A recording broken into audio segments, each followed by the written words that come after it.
Good evening, सत श्री अकाल, आदाब। ये है लेक्चर 11th स्टैंडर्ड का है। आज हम बात कर रहे हैं थ्योरी ऑफ सप्लाई के बारे में। नया चैप्टर शुरू करेंगे। हमारा फ्लो क्या रहेगा कि सबसे पहले बेसिकली लेट्स अंडरस्टैंड कि व्हाट द सप्लाई इज, कि सप्लाई में हम बात क्या करेंगे। देन स्केड्यूल आएगा, स्लोप आएगा, स्लोप के बारे में बात करेंगे, क्या क्या फैक्टर्स है जो हमारी सप्लाई को डिटरमाइन करेंगे वो समझेंगे, एंड देन हम लॉ ऑफ सप्लाई तक पहुंचेंगे। आज के लेक्चर में ये टॉपिक्स अपन कवर करने वाले। शुरू करते हैं सबसे पहले समझने से कि हमारा थ्योरी ऑफ सप्लाई चैप्टर किस बारे में है। अब तक आप जितने भी चैप्टर्स पढ़कर आए हो, सबसे पहले पार्ट में हमने कंज्यूमर के बिहेवियर के बारे में पढ़ा, देन हमने प्रोड्यूसर के प्रोडक्ट कर्व कैसे काम करते हैं, कॉस्ट कैसे काम करती है, रेवेन्यू कैसे काम करता है, किस तरीके से प्रोड्यूसर अपना इक्विलिब्रियम अटेन करता है, हमने इन सब चीजों के बारे में पढ़ा। इसी तरीके से अब हम क्या करेंगे कि प्रोड्यूसर का प्राइस के साथ क्या रिलेशन होता है जब वो मार्केट में क्या करता है, सप्लाई क्रिएट करता है। जो भी उसने प्रोड्यूस किया, जब उसे बेचना है तो ऑब्वियसली वो चीज प्राइस से रिलेट करेगी। किस तरीके से रिलेट करेगी, प्राइजेस एंड जो भी मार्केट में सामान भेजना है उसके बीच का रिलेशन समझाने की कोशिश करेगा हमें चैप्टर। जैसे कि कंज्यूमर के लिए हम पढ़कर आए थे कि किस तरीके से प्राइजेस हमारी डिमांड को इम्पैक्ट करेंगे। प्राइजेस हाई होंगे हम सामान नहीं लेंगे, प्राइजेस लो होंगे हम भाग भाग के सामान लेंगे। उसी तरीके से ये चैप्टर हमें समझाएगा प्रोड्यूसर के पॉइंट ऑफ व्यू से चीजें। लाइक एक मार्केट है, मार्केट में क्या हो रहा है, बायर्स एंड सेलर्स इंटरैक्ट कर रहे हैं। तो जो बायर्स हैं वो कुछ ना कुछ डिमांड का फोर्स लगा रहे हैं मार्केट पे, और ये डिमांड का फोर्स कैसा है, ये कुछ इस तरीके से दिखता है। क्या मतलब है इस बात का कि प्राइसेस ज्यादा होंगे तो हम कम क्वांटिटी खरीदेंगे, प्राइसेस जैसे जैसे बढ़ाओगे वैसे वैसे हम क्वांटिटी घटा देंगे। अब जो सप्लायर्स हैं वो क्या करेंगे, वो सप्लाई का फोर्स लगाएंगे मार्केट पे। सप्लाई का फोर्स कुछ ऐसा दिखेगा। ये क्या बोलेगा कि जैसे जैसे प्राइसेस ज्यादा होंगे हम वैसे वैसे सामान ज्यादा बेचेंगे। क्या मतलब है, सब्जी मंडी पे आ जाओ। अगेन हमारा सबसे बेसिक एग्जाम्पल चीजों को समझने के लिए कि आप एक सब्जी वाले के साथ मोल भाव कर रहे हो। आलू आप बोल रहे हो कि मैं 40 रुपए किलो ही खरीदूंगा, वो बोल रहा है कि भाई मैं 60 रुपए से नीचे तो नहीं बेचूंगा। अब यहां पर वो क्या करना चाह रहे हैं, महंगा बेचना चाह रहे हैं, आप क्या कर रहे हो, सस्ता खरीदना चाह रहे हो। तो ये मार्केट में क्या है, वो मार्केट में सप्लाई साइड का बंदा है, आप मार्केट में डिमांड साइड के बंदे हो। आप डिमांड फोर्स लगा रहे हो, आप सस्ते पे महंगा, आप सस्ते पे ज्यादा सामान खरीदोगे, वो महंगे पे ज्यादा सामान बेचेगा। तो जब हम प्राइस के साथ दोनों के रिलेशनशिप को समझने की बात करते हैं तब हम क्या समझते हैं, हमारा डिमांड कर्व कुछ ऐसा दिखता था, हाँ या ना, जो कि क्या बोलता था कि जैसे जैसे यहां पर डिमांड है 5, प्राइजेस है 10, जैसे जैसे प्राइस क्या करेगा, इंक्रीज करेगा, क्वांटिटी डिमांडेड क्या करेगी, घटेगी। ऐसा स्लोप बन रहा था। सप्लाई कर्व कैसा बनेगा, उल्टा बनेगा, अपवर्ड स्लोपिंग बनेगा। बोलेंगे जैसे जैसे दाम ज्यादा मिलेगा वैसे वैसे हम सप्लाई क्या कर देंगे, बढ़ा देंगे। यानी डिमांड की जब बात की थी तो हमारे पास एक इनवर्स रिलेशन था। कैसा रिलेशन था, इनवर्स रिलेशन था प्राइस एंड हमारी क्वांटिटी डिमांडेड के बीच में। प्राइसेस बढ़ेंगे, क्वांटिटी डिमांडेड घटेगी। क्वांटिटी डिमांडेड कब बढ़ेगी, जब प्राइसेस डिक्रीज होंगे। यहां पर क्या होगा, प्राइसेस का एक डायरेक्ट रिलेशन होगा क्वांटिटी सप्लाइड के साथ। अगर हमारे जो प्राइसेस है वो राइज कर रहे हैं तो सप्लायर्स ज्यादा सामान सप्लाई करना चाहेंगे। इस चैप्टर को हम कोशिश करके डिमांड के साथ रिलेट कर करके पढ़ेंगे, क्योंकि वहां पे हमें समझना आसान हो जाएगा। डिमांड हम क्योंकि ऑलरेडी पढ़ चुके हैं, सप्लाई को क्या करेंगे, ऐसे ही रिलेट कर करके समझने की कोशिश करेंगे। समझ आ रहा है कि सप्लाई बात क्या करने वाली है। सप्लाई आपको बताएगी कि एक प्रोड्यूसर गिवन प्राइजेस पे क्या क्या क्वांटिटीज, क्या क्या अलग अलग क्वांटिटी सप्लाई करना चाहता है, हाँ या ना। अच्छा, अगर हमें इतनी बात समझ आ रही है तो जैसे डिमांड में हमारे पास टर्म्स थी, डिमांड एंड क्वांटिटी डिमांडेड, दो टर्म्स थी हमारे पास, हाँ है ना। यहां भी हमारे पास क्या होंगी, दो टर्म्स होंगी, सप्लाई और क्वांटिटी सप्लाइड। दोनों टर्म्स में क्या है, डिफरेंस है। बताओ क्या डिफरेंस है, डिमांड और क्वांटिटी डिमांडेड में क्या फर्क होता था। डिमांड होता था जब आप मार्केट में एक चीज की मार्केट में अलग अलग प्राइजेस पे क्या क्या क्वांटिटीज डिमांड की जाती है। मान लो 10 पे क्वांटिटी डिमांड की जाती है, 10, 20 पे की जाती है, 5, 30 पे की जाती है, ये प्राइजेस हैं, ये क्वांटिटी है। 30 पे घट जाती है, कुछ भी डिमांड नहीं होती। किसको बात समझ में आ रही है? तो ये हमारा क्या था, डिमांड थी कि अलग अलग प्राइजेस पे क्या क्वांटिटी डिमांडेड है। जब वो देखते थे तो डिमांड की बात कर रहे थे। एक इंडिविजुअल प्राइस पे कितनी क्वांटिटी मांगी जा रही है, इसे क्या बोलते थे, क्वांटिटी डिमांडेड। उसी तरीके से हमें क्या पता है, ये हमारे पास क्या बन जाएगा, सप्लाई स्केड्यूल बन जाएगा। यानी कि ये प्राइस है, ये क्वांटिटी सप्लाइड है। जैसे जैसे प्राइसेस बढ़ रहे हैं क्वांटिटी सप्लाइड भी इंक्रीज कर रही है। अब यहां पर अगर मैं बोलूं भाई सप्लाई क्या है, अलग अलग प्राइसेस पे जितनी भी क्वांटिटी जा रही है, अलग अलग प्राइसेस के अगेंस्ट जितनी भी क्वांटिटी जा रही है, इसे हम बोलेंगे सप्लाई है ये। लेकिन अगर हम बात करें एक पर्टिकुलर प्राइस के अगेंस्ट एक पर्टिकुलर क्वांटिटी की, कि 10 रुपए पे कितनी क्वांटिटी सप्लाई की जा रही है, तो इसे बोला जाएगा क्वांटिटी सप्लाई, इसे बोला जाएगा सप्लाई। किसको डिफरेंशिएशन समझ में आया? हाँ या ना? अगर हम लिखेंगे भी कैसे से, quantity supplied is a particular quantity supplied against a particular price। Supply को कैसे लिखोगे, supply is against different prices different quantity demanded. यानी कि वहां पे सप्लाई में आप टोटालिटी में देख रहे हो कि अलग अलग प्राइसेस पे क्या क्या अलग अलग क्वांटिटी सप्लाइड है। लेकिन जब आप क्वांटिटी सप्लाइड की डेफिनेशन देख रहे हो तब आप क्या देख रहे हो कि एक प्राइस के अगेंस्ट कितनी क्वांटिटी सप्लाई की जा रही है। इतनी बात हमें समझ में आई। क्या टर्म समझा हमने? हमने बात की सप्लाई की एंड क्वांटिटी सप्लाइड की। अब अगर मैं आपसे पूछूं कि स्टॉक क्या होता है, आप कहोगे जितना भी सामान प्रोड्यूसर क्या कर रहे हैं, मैन्युफैक्चर करके रख रहा है, उसे क्या बोल रहे हैं, स्टॉक बोल।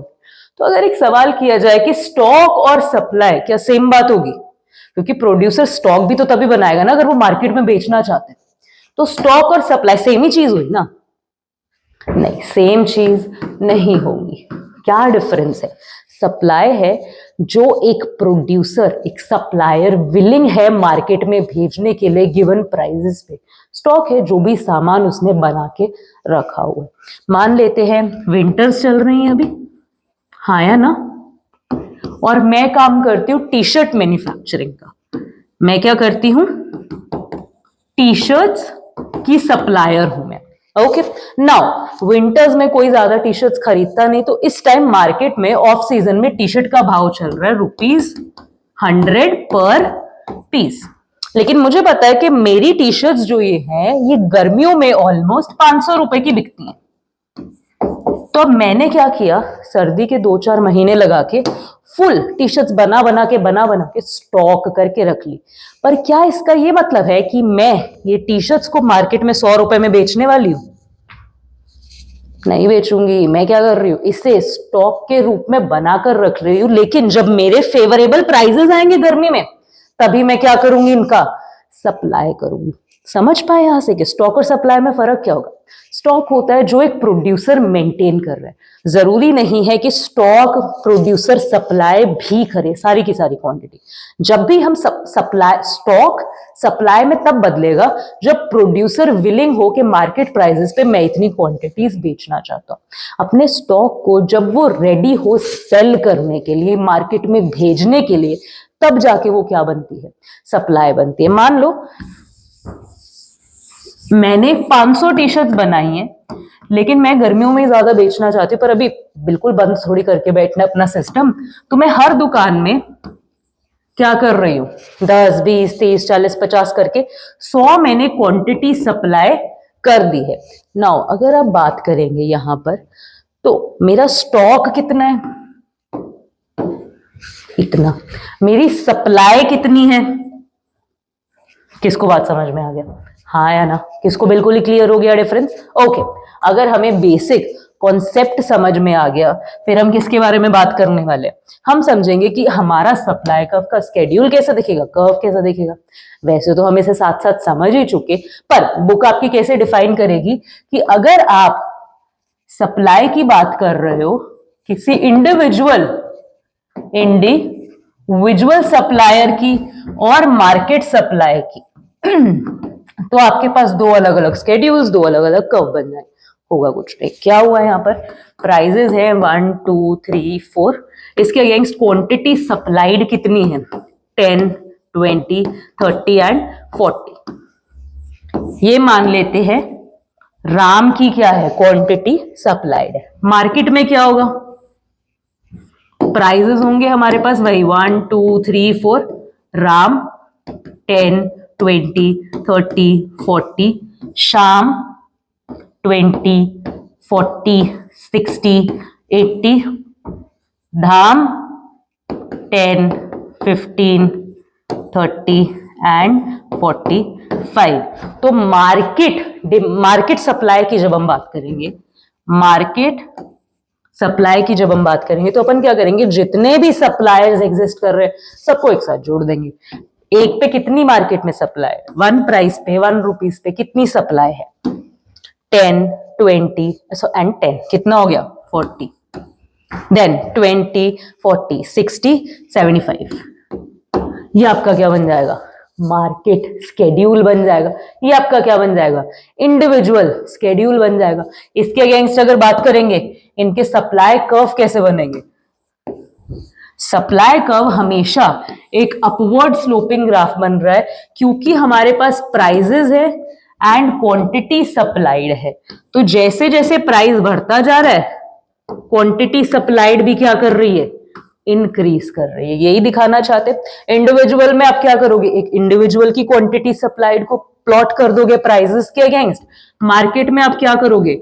जो आपने यहां पर राम शाम और धाम को तीनों को प्लस करके बनाया है ना, कितना क्वांटिटी सप्लाई हो रहा है 1 रुपए पे, वो प्लॉट कर दोगे। यानी कि मार्केट कर्व में, मार्केट सप्लाई कर्व में हम 10 20 10 नहीं प्लॉट करेंगे, हम एक प्राइस के अगेंस्ट कितना प्लॉट करेंगे? 40। दो के अगेंस्ट कितना प्लॉट करेंगे? 75। किसको बात समझ में आ रही है? हाँ या ना? अगर 1 प्राइस है तो हम कितना प्लॉट करेंगे? 40 जी यहां पर। और अगर 2 प्राइस है तो कितना प्लॉट करेंगे? 75। ये हमारा क्या बन जाएगा? मार्केट सप्लाई कर्व बन जाएगा। इतनी बात सबको समझ में आ रही है? हाँ या ना? अच्छा, हमें समझ में आ गया स्केड्यूल और कर्व कैसे काम कर रहे हैं। अब इसके स्लोप को डिकोड करने की कोशिश करते हैं। जब भी इकोनॉमिक्स पढ़ रहे हो, डिमांड कर्व आएगा, इलास्टिसिटी के कर्व्स आएंगे, हमेशा आपसे पूछा जाएगा कि स्लोप को समझो, स्लोप को समझाओ। तो आप क्या करोगे? ये आपके पास बन गया। स्लोप की वैल्यू निकलती कैसे? ये जो पिंक लाइन आपको दिख रही है, ये स्लोप है। स्लांटिंग लाइन क्या है आपका?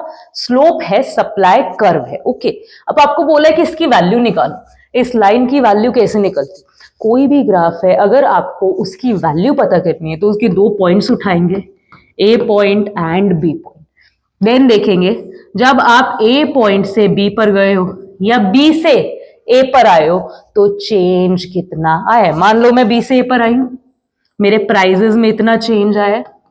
हाँ या ना? ये मेरे प्राइजेस का चेंज है एंड ये मेरी क्वांटिटी सप्लाइड का चेंज है। हाँ या ना? Change in prices, change in quantity supplied. जब भी मुझे इस वैल्यू को फाइंड आउट करना है, स्लोप की वैल्यू निकालनी है, तो मैं क्या करूंगी?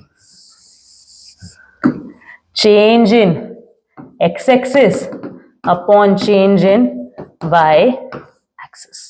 किसको बात समझ में आ रही है? इतनी बात हमें समझ में आ गई। अब अपन क्या करेंगे? Understanding slope. देखो, कभी भी इकोनॉमिक्स में हम कोई भी ग्राफ बना रहे हैं तो स्लोप को हमें जरूर निकालना पड़ेगा। स्लोप हमसे कैलकुलेट करने के लिए जरूर कहा जाएगा। तो हमें पता है हमारा सप्लाई कर्व ऐसा बनता है, सप्लाई कर्व। नाउ इस स्लोप की वैल्यू है, जो आपको लाइन दिख रही है, इसकी वैल्यू अपने को फाइंड कैसे फाइंड? कभी भी किसी भी स्लोप की वैल्यू अपने को फाइंड करनी है, अपने को चाहिए उस स्लोप पर 2 पॉइंट्स। क्या चाहिए अपने को? उस स्लोप पर 2 पॉइंट्स, ए पॉइंट और बी पॉइंट। अब आपको देखना है कि जब आप बी से ए पे, ए से बी पे आते हो तो कितना चेंज आया आपके एक्स एक्सिस में और कितना चेंज आया आपके वाई एक्सिस में। मान लेते हैं मैं बी से ए पे मूव करी हूं, तो मैं देखूंगी कि मेरे प्राइजेस में कितना चेंज आया मेरे प्राइजेस में, एंड चेक करूंगी क्वांटिटी सप्लाइड में कितना चेंज आया। यानी कि मेरे को देखना है change in prices, change in quantity supplied कितना है। व्हेन आई डू दिस, मेरे को उससे वैल्यू पता चलती है इसकी।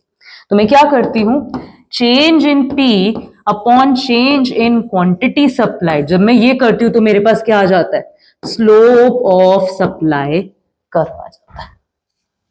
हाँ या ना, यानी कि मेरे को बेसिकली किसी भी ग्राफ है, कोई भी ग्राफ है, डिमांड में भी क्या करते थे अपन, चेक करते थे कितना प्राइस में चेंज आया एंड कितना क्वांटिटी डिमांडेड में चेंज आया, मुझे किसकी वैल्यू मिल जाती थी, मेरे स्लोप की वैल्यू मिल जाती थी। सप्लाई में भी सेम ही करेंगे, हाँ है ना, स्लोप की वैल्यू आपको मिल जाएगी। बोलो इतनी बात हमें समझ में आ रही। और हम यहाँ पर क्या ऑब्जर्व कर सकते हैं स्लोप के बारे में, कि हमारा स्लोप क्या है, पॉजिटिव स्लोप है। इसका रीजन क्या दोगे पॉजिटिव स्लोप का, कि प्राइस और क्वांटिटी सप्लाइड का क्या है, एक डायरेक्ट रिलेशनशिप है। क्या है, डायरेक्ट रिलेशनशिप है। स्लोप कैसे फाइंड करोगे, स्लोप फाइंड आउट करने के लिए आपको देखना पड़ेगा आपके y में कितना चेंज आया एंड आपके x एक्सिस में कितना चेंज आया, then you will find your value of कि आपका स्लोप कितना है। इतनी बात हमें समझ में आ रही है, हाँ या ना। तो अब हम बात करेंगे कि डिटर्मिनेंट्स ऑफ सप्लाई क्या है। देखो यार, डिटर्मिनेंट्स की जब भी हम बात करते हैं, हम ऐसे कुछ फैक्टर्स की बात करते हैं कि हमें ठीक है पता है कि प्राइजेस इंपैक्ट कर रहा है सप्लाई को, ओके, लेकिन मार्केट फोर्सेस, मार्केट में और भी बहुत सारी फोर्सेस होंगी जो सप्लाई को अफेक्ट करेंगी। वो कौन कौन सी फोर्सेस है, जब उसके बारे में बात करते हैं तब हम बात करते हैं डिटर्मिनेंट्स ऑफ सप्लाई के। एक एक करके समझते हैं कैसे इंपैक्ट करेगी, आप भी बता सकते हो। सबसे पहले हमारे पास आ जाता है price of related goods, price of related goods, यानी कि रिलेटेड गुड्स कौन सी होती है, ऐसी गुड्स जो या तो मैं जो भी गुड सप्लाई कर रही हूं उसका सब्सटीट्यूट है या तो उसका कॉम्प्लीमेंट्री गुड है।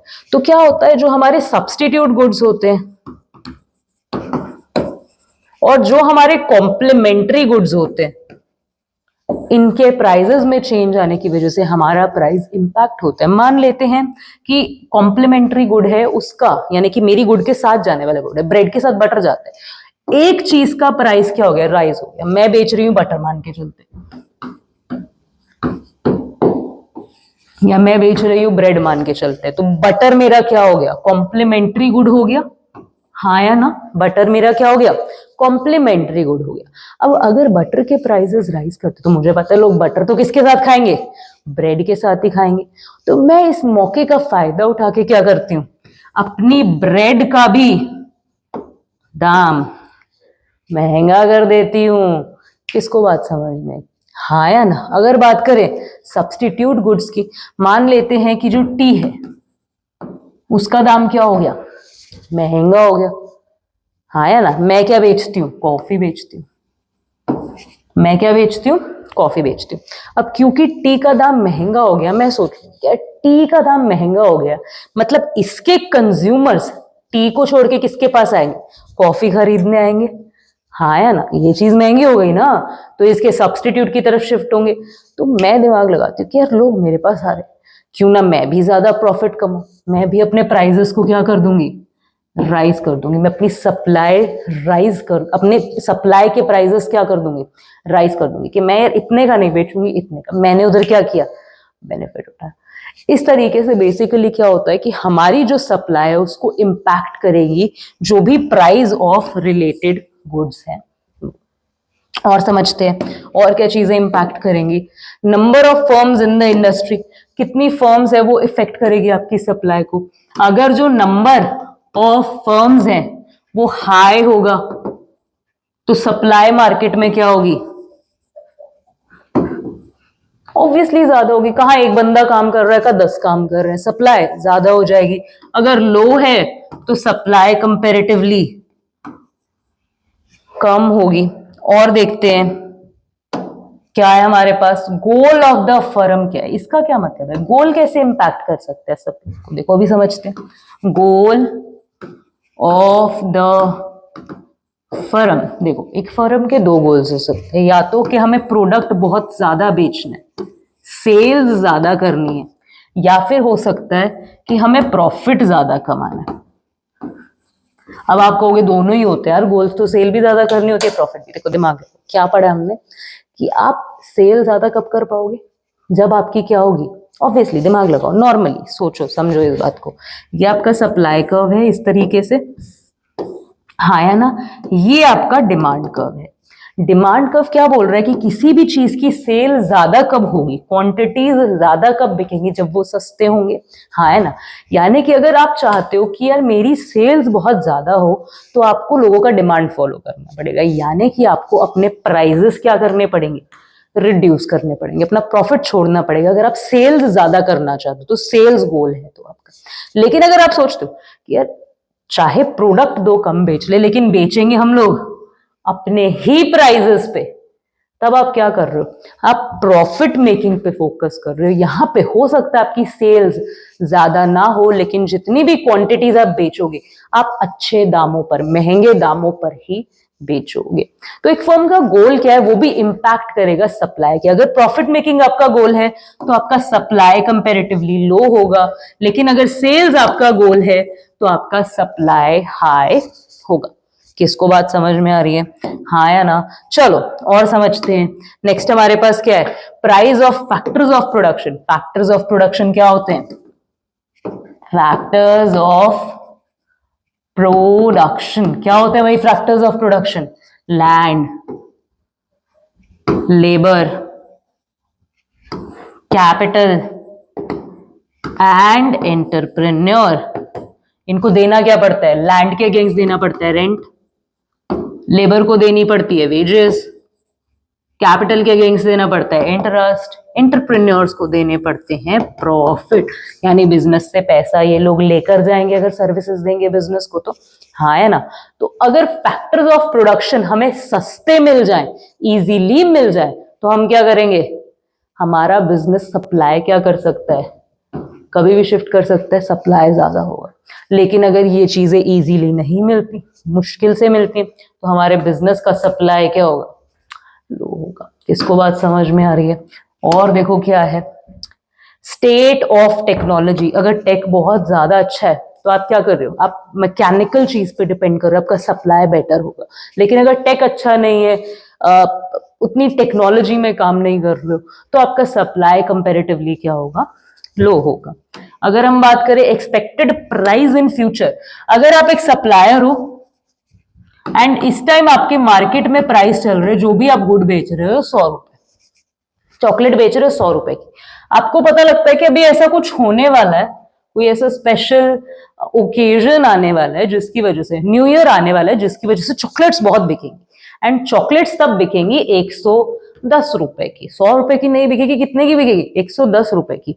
तो अभी आप क्या करोगे, इस पॉइंट ऑफ टाइम पे आप अपनी सप्लाई थोड़ी सी घटा लोगे, कहोगे न्यू ईयर पे ज्यादा सामान बेचेंगे, न्यू ईयर पे ज्यादा सप्लाई करेंगे, क्योंकि प्राइजेस हाई मिलेगी।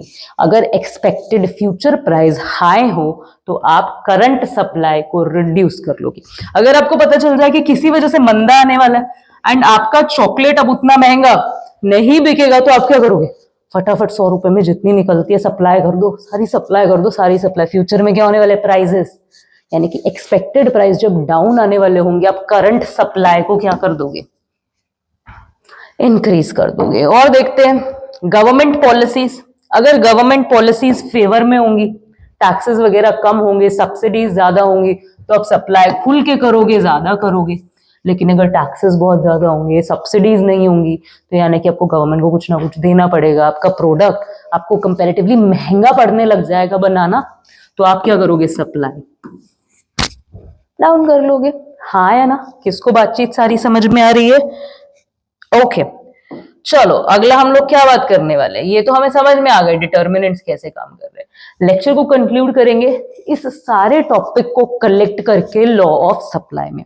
देखो जो बुक में लॉ ऑफ सप्लाई का हेडिंग बना हुआ है ना, उसमें कुछ अलग बात नहीं हो रही है, जितना हमने पढ़ा बस यही बात हो रही है। लॉ ऑफ सप्लाई क्या बोलते हैं, प्राइस एंड क्वांटिटी सप्लाइड का एक फॉर्मल रिलेशनशिप दिखा देता है, लॉ की हेडिंग में लिख देता है।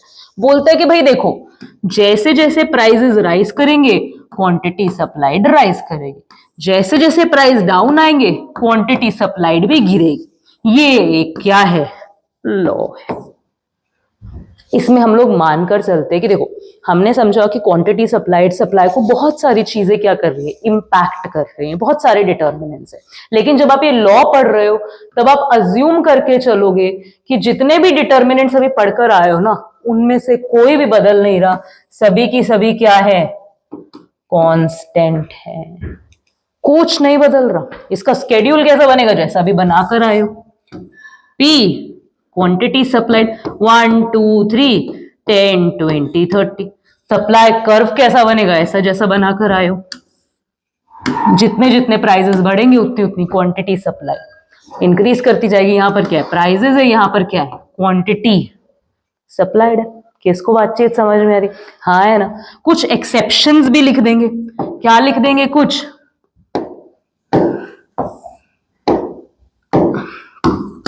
एक्सेप्शंस भी लिख देंगे जहां पर क्या होगा, लॉ ऑफ सप्लाई फेल हो जाए। यानी कि प्राइजेस के बढ़ने या प्राइजेस के घटने से हमारी क्वांटिटी सप्लाइड बढ़ेगी घटेगी नहीं। सबसे पहली चीज क्या, पेरिशेबल गुड्स। पेरिशेबल गुड्स हमने क्या बोला कि अगर दाम गिरते हैं तो सप्लायर सप्लाई घटा देंगे।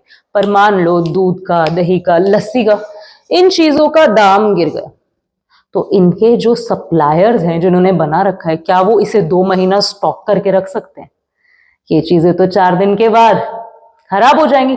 पेरिशेबल है, खराब होने वाली गुड्स है, शेल्फ लाइफ इनका क्या है, बहुत छोटा है। तो यहां पर प्राइजेस के कम होने पर भी क्वांटिटी सप्लाइड को घटाया नहीं जाएगा, उतनी क्वांटिटी सप्लाई की जाएगी। तो यहां पर हमारा लॉ ऑफ सप्लाई क्या हो गया, फेल हो गया। आर्टिकल्स ऑफ सोशल डिस्टिंक्शन, जो गुड्स आपको सोशली अलग फील कराती है, बेटर फील कराती है। नाइकी के लिमिटेड एडिशन के जूते पहन रखे हैं मैंने तो, हाँ ये मैं तो मर्सिडीज ही चलाता हूं। जो गुड्स आपको स्टेटस सिंबल देती हैं, स्टेटस के रूप में बेटर फील कराती हैं, वो गुड्स भी सप्लाई को फॉलो नहीं करेंगे। यानी कि उनके प्राइजेस तो हाई होंगे लेकिन वो क्वांटिटी ज्यादा सप्लाई नहीं करेंगे। वरना नाइकी का जूता लिमिटेड एडिशन क्यों, क्वांटिटीज बना बना के बेचते जाएंगे। लिमिटेड इसलिए किया जाता है ताकि उस प्रोडक्ट का सोशली आपको बेटर करवाने वाला जो फील है वो ना चला जाए। यानी कि अगर हर कोई नाइकी का जूता पहनेगा तो आप बेटर कैसे फील करोगे? जब आपने 10,000 रुपए 1 लाख रुपए जूते पे खर्चा कर दिया, बेटर फील करते हो ना कि मैंने तो 1 लाख रुपए जूता पहना हुआ है, 80,000 का जूता पहना हुआ है। लेकिन अगर वही जूता हर कोई पहनेगा तो आप बेटर फील नहीं करोगे। यानी कि अगर आप एक पार्टी में एंटर कर रहे हो एक बहुत महंगा कॉस्ट्यूम पहनकर एंड वही कॉस्ट्यूम 4 और लोगों ने पहना हुआ है तो आप बेटर फील नहीं करोगे। यानी कि उस गुड को खरीदने का पर्पस ही खत्म हो जाएगा। तो बेसिकली जो articles of social distinction, socially आपको डिस्टिंक्ट करती है, अलग करती हैं, वो भी बहुत लार्ज क्वांटिटीज में सप्लाई नहीं की जाती, इवन दो उनके प्राइजेस क्या हो, कितने भी हाई हो, क्योंकि वो सोशल डिस्टिंक्शन वाला फील गायब नहीं करना चाहते। किसको बातचीत समझ आ रही, हाँ है ना। इतनी चीजें हमें क्लियर हुई। ये है कुल मिला के लॉ ऑफ सप्लाई का टॉपिक, जो कि आपको क्या जो पढ़कर आए हो वही लिखा है कि प्राइस एंड क्वांटिटी सप्लाइड के बीच में डायरेक्ट रिलेशनशिप है, ये एक लॉ है। एंड हमने उसकी अजम्पशंस की बात की, सभी चीजें कांस्टेंट, सिर्फ प्राइस को छोड़ के, प्राइस ऑफ ओन कमोडिटी को छोड़ के। स्केड्यूल देखा, ग्राफ देखा, ऐसा ग्राफिकल रिप्रेजेंटेशन है। एंड कुछ एक्सेप्शंस की भी बात। अगर आप ग्राफ देखना चाहते हो तो मैंने आपके लिए यहां भी एक ग्राफ ड्रॉ करके रखा है, ये देखो। सेम यहां पर चीजें लिखी हुई हैं। टेबुलर रिप्रेजेंटेशन में क्या देख रहे हो, प्राइसेस बढ़ रहे हैं, क्वांटिटी सप्लाइड इंक्रीज कर रही है एंड एक अपवर्ड स्लोपिंग ग्राफ हमारे पास बनके तैयार हो चुका। इतनी बात हमें समझ में आ रही। कल के लेक्चर में क्या करेंगे, कल के लेक्चर में कुछ और चीजें समझेंगे, थ्योरी ऑफ सप्लाई के बारे में समझेंगे कि ये सप्लाई कर्व किस केस में शिफ्ट या मूवमेंट शो करता है, एंड इलास्टिसिटी की भी बात करेंगे सप्लाई की। कल के लेक्चर में मिलते हैं, समझेंगे इन चीजों को। होपफुली अगर डिमांड के साथ रिलेट कर करके समझते रहोगे तो ये चैप्टर बहुत जल्दी समझ में आ जाएगा। मिलते हैं अगले लेक्चर में। Have a good day guys.